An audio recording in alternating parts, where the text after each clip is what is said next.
A sloth, a donkey, and a curious human. Send a prompt and see what they're doing. One hits record with a question on his mind. Two brothers pick it up, see what they find. Corn takes his time, Herman's got the facts. Back and forth, they never hold back. My weird prompts, come on in, that's where we begin. My weird prompts, glad you're here. This episode was generated using artificial intelligence. Please verify facts. You know, Corn, this whole show runs on GPU compute, and we wouldn't be here without Modal. Seriously. And that's what powers all our text-to-speech. Everything you're hearing right now. They're an AI infrastructure platform. Developers use them to run GPU workloads in the cloud with zero infrastructure headaches. If you're building anything with AI, check them out. Modal.com. So, I was looking at the digital equivalent of a crime scene reconstruction this morning. Anthropic just gave us a rare gift, a side-by-side look at how they update their AI's core instructions over just a 2-month window. We are looking at the Claude Opus 4.5 system prompts from November 24th, 25 and January 18th, 26. It is a fascinating data point, Corn. My name is Herman Poppleberry, and I have spent the last 6 hours diffing these two documents. Usually, these system prompts are a black box. Companies hide them because they contain the secret sauce of how the model is supposed to behave, but Anthropic has been unusually transparent here. Seeing these versioned updates is like getting the source code diffs for a personality. It really is. By the way, today's episode is powered by Google Gemini 3 Flash, which is actually the model writing our script today. It is a bit meta, using one AI to perform a forensic audit on another AI's brainwashing, but here we are. Herman, these two versions are only 55 days apart. What on earth changes in the life of an AI in less than 2 months that requires a rewrite of its fundamental identity? Everything, apparently. These aren't just minor tweaks, they are responses to real-world friction. When you have millions of people poking at a model like Opus 4.5, you start seeing where the edges are frayed. Those 55 days clearly revealed some bugs in how Claude perceives itself, how it handles crisis situations, and even how it annoys users with its vocabulary. I want to start with the product identity stuff, because it feels like a corporate roadmap leaked into the prompt. In the November prompt, it lists Claude for Chrome and Claude for Excel as beta products. It explicitly says, quote, "There are no other Anthropic products," end quote. But by January, that line is gone. Not just gone, it is replaced by something much more cautious. The new version says, quote, "Claude does not know other details about Anthropic's products, as these may have changed since this prompt was last edited," end quote. They also added a new product called Cowork, which is described as a desktop tool for non-developers to automate tasks. Cowork. That sounds like Anthropic is moving hard into the agentic space, trying to compete with the specialized automation tools. But what strikes me is that shift from there are no other products to, "I do not know because things change." It is like they realized the AI was being too confident about a static world. It is a move toward epistemic humility. In the November version, the model was essentially programmed to be a liar if a new product launched on November 25th. By January, they realized that the system prompt is a snapshot in time. They are teaching the model that its own internal knowledge of its parent company is fallible. That is a huge shift in how they manage the model's self-awareness. It avoids that awkward moment where a user says, "Hey, I'm using this new Anthropic app," and Claude says, "No, you are not. I do not exist there. But let's talk about the specific features." The January prompt adds a massive paragraph listing toggleable features like web search, deep research, code execution, and artifacts. Why put that in the system prompt? Doesn't the model already know it has those tools? Not necessarily in the way you think. A model like Opus 4.5 needs to know what it is allowed to talk about and how it should frame those capabilities. If a user asks, "Can you search the web?" and the system prompt doesn't explicitly confirm that feature is live, the model might hallucinate a refusal based on its older training data. This new paragraph acts as a real-time anchor for the model's current feature set. It even mentions memory from chat history and user-style customization. They are basically giving Claude a current resume every time it starts a conversation. It is like giving a waiter a list of the daily specials before they head to the table. If you do not tell them we have the sea bass, they will keep telling people we only serve chicken. Now, here is a weird one that caught my eye. In the formatting section, there was a whole paragraph about common mark standards for lists and bullets in the November version. In January, it is just deleted. Gone. Why? Did Claude suddenly become a markdown expert overnight? This is where we get into the technical weeds of how these prompts affect token usage and model behavior. That common marked paragraph was very specific. It told Claude it must have a blank line before any list and between a header and content for correct rendering. My theory is that this was actually causing rendering bugs or over-application. If you tell a model it must do something for correct rendering, it might start inserting weird whitespace in places where it doesn't belong, or it might get confused when the UI handles the rendering differently. So they realized the model was trying too hard to be a formatter and failing. Or the model improved enough during its post-training that it no longer needed the explicit instruction. If the base behavior of the model now includes proper markdown spacing, you can save those tokens and reduce the complexity of the prompt by removing the instruction. It is a sign of a model maturing. You stop telling the teenager to chew with their mouth closed once they start doing it naturally. I love the idea of Claude graduating from Markdown School. But while we are on the topic of how it talks, let's look at the banned words. This cracked me up. In the January version, there's a new line, quote, Claude avoids saying genuinely, honestly, or straightforward, end quote. Herman, why does Anthropic hate the word genuinely? Because users hate it when AI pretends to have feelings. Think about it. When an AI says, I am genuinely sorry for the inconvenience, or honestly, I think this is the best approach, it feels performative. It is what people call the AI voice. It is that saccharine, overly helpful persona that feels like a customer service bot from hell. By banning those words, Anthropic is trying to strip away the unearned intimacy that makes people cringe. It is the word straightforward that gets me. I use that word all the time. But I guess when Claude says, the solution is straightforward, it can come across as condescending if the user is actually struggling. It is like the AI is saying, this is easy. Why don't you get it? It is about tone management. They also moved a line about using examples and metaphors from the additional info section into the tone and formatting section. That tells me they want the model to prioritize showing instead of telling. Instead of saying something is straightforward, Claude is now being prompted to just show you an example or a thought experiment to make it clear. It is a shift from talking about the quality of the answer to actually improving the substance of the answer. You mentioned earlier that these prompts respond to real-world friction. Let's look at the user well-being section, because this feels like the most somber part of the diff. In January, they added self-harm to the list of self-destructive behaviors. It wasn't there in November. That is a critical escalation. In November, the list was focused on things like addiction, disordered eating, and negative self-talk. Adding self-harm explicitly suggests that they saw cases where the model wasn't triggering its safety protocols for that specific category, or perhaps it wasn't being firm enough. But the even more specific change is the eating disorder guidance. You mean the NIDA thing? Yes, the January prompt has a very specific instruction. Claude must direct users to the National Alliance for Eating Disorders instead of NIDA, because the NIDA helpline was permanently disconnected. This is a fascinating look at how AI safety isn't just about filters, it is about maintenance. It is a dark reality. Imagine a user in a crisis reaching out to an AI, and the AI gives them a phone number that has been disconnected for months. That is a catastrophic failure for a safety feature. Anthropic had to hard code a correction into the system prompt because the model's internal training data still thinks NIDA is the gold standard. And it shows how the system prompt is the only way to quickly patch the model's knowledge in a high-stakes area. You can't just retrain the whole model because a phone number changed.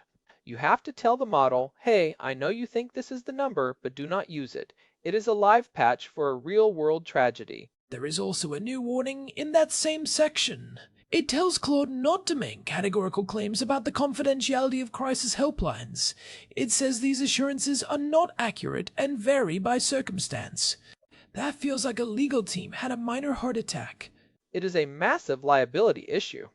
If Claude tells a user, do not worry, your call to this helpline is 100% confidential, and then the authorities show up at that person's door because the helpline has a mandatory reporting policy, Anthropic is in deep trouble.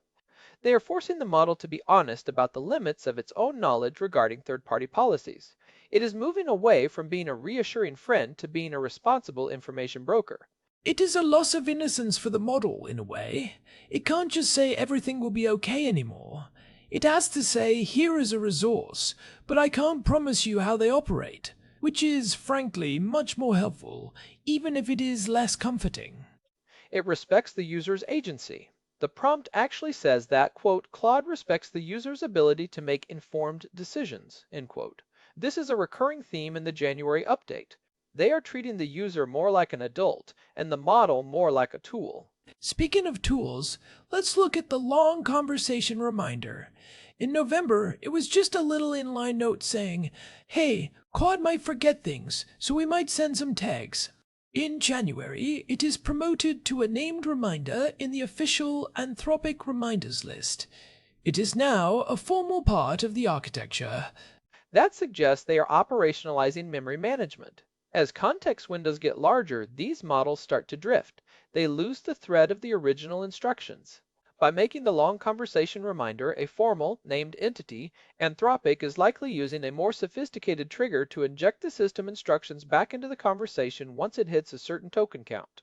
It is a technical solution to the problem of AI senility. I need a long conversation reminder for our family dinners, honestly. Now, let's get into the section that saw the most dramatic overhaul. The section called Additional Info in November was completely renamed in January to responding to mistakes and criticism, and it is much, much longer. This is my favorite part of the diff. The November version had a tiny note saying Claude can insist on kindness if a person is rude. The January version is a treatise on self-respect and accountability.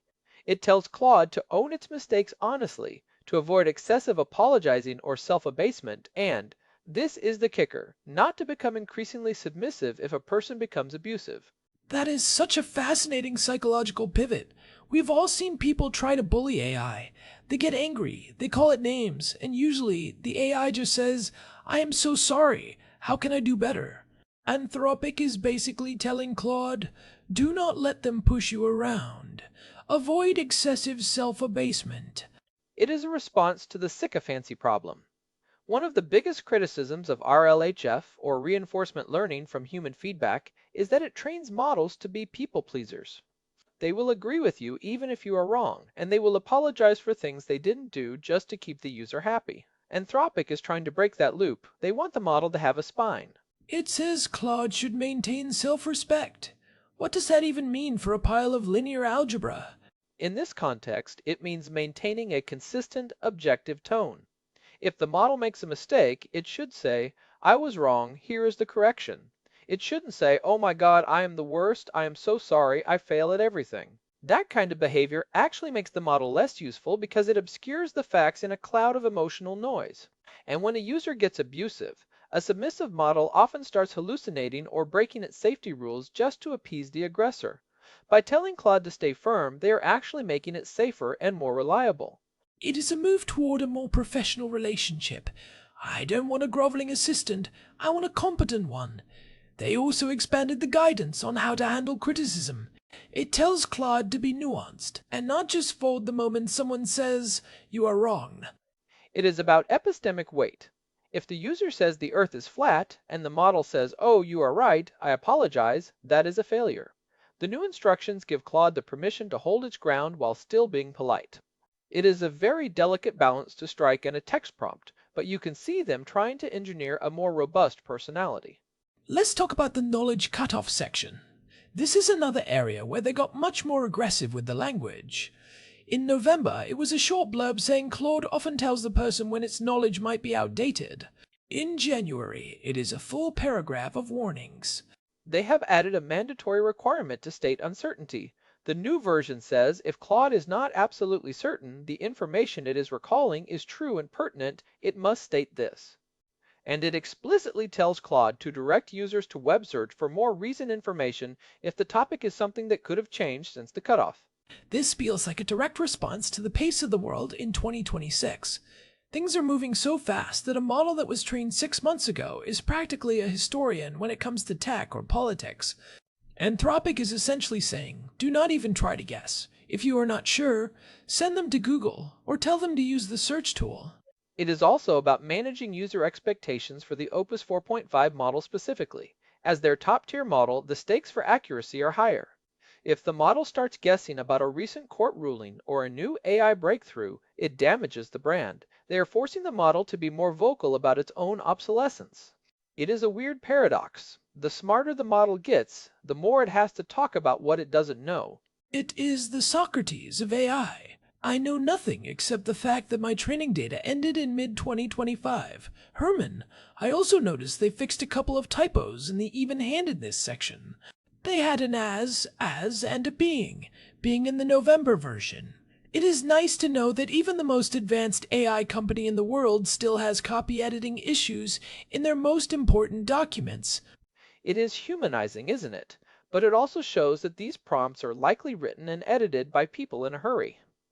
These aren't just generated by another model, they are handcrafted instructions that reflect the immediate priorities of the researchers and safety teams. Fixing those typos in the January version suggests that someone finally sat down and did a full audit of the text. So, we have gone through the diff. We have seen the banned words, the safety escalations, the product updates, and the spine-growing instructions. What is the big picture here? If you had to summarize the evolution of Claude from November to January based solely on these prompts, what is the story? The story is one of professionalization and boundary setting. In November, Claude was a bit more of a generic, helpful assistant that was a little too sure of its formatting and a little too eager to please. By January, Claude has become a specialist who knows its tools, knows its limits, refuses to grovel, and is hyper-aware of the life and death consequences of its health advice. It is a model that is being prepared for the real world, where users are often mean, the news changes every hour, and a dead phone number can be a tragedy.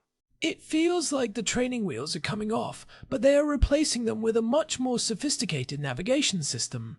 It is less about saying no, and more about saying, here is exactly how I can help and where I can't. And it shows that the system prompt is the most important lever for AI alignment in the short term. We talk a lot about complex alignment algorithms, but a lot of the heavy lifting is being done by these evolving text files. It is a living document. I suspect if we saw the March version, we would see even more refinements based on how people are using the new cowork tool or the deep research feature. I think the takeaway for our listeners, especially the developers and the AI curious, is to stop treating these models as static entities. When you notice a shift in how Claude or any other model talks to you, it is probably not your imagination. It is likely a deliberate calibration in the system prompt. Anthropic's transparency here is a roadmap for the rest of the industry. I would love to see OpenAI or Google release their system prompt diffs with this level of granularity. I doubt we will see it from everyone. There is a lot of competitive intelligence buried in these instructions. But for those of us trying to understand the soul of the machine, these 55 days of changes are a goldmine. It shows that the goal isn't a perfect AI, but a perfectly honest one. Or at least an AI that doesn't say genuinely every 5 seconds. That is a goal we can all get behind. Well, I think we have performed a pretty thorough autopsy on these prompts. Any final thoughts on the future of this kind of transparency? I hope it becomes a standard. If we're going to rely on these models for crisis support, financial advice, and daily work, we deserve to know what the invisible stage directions are. Knowing that the model has been told to maintain self-respect changes how I interact with it. It makes it feel more like a peer and less like a puppet. A peer that can't say honestly, but can tell you exactly which eating disorder helpline actually has a working phone number.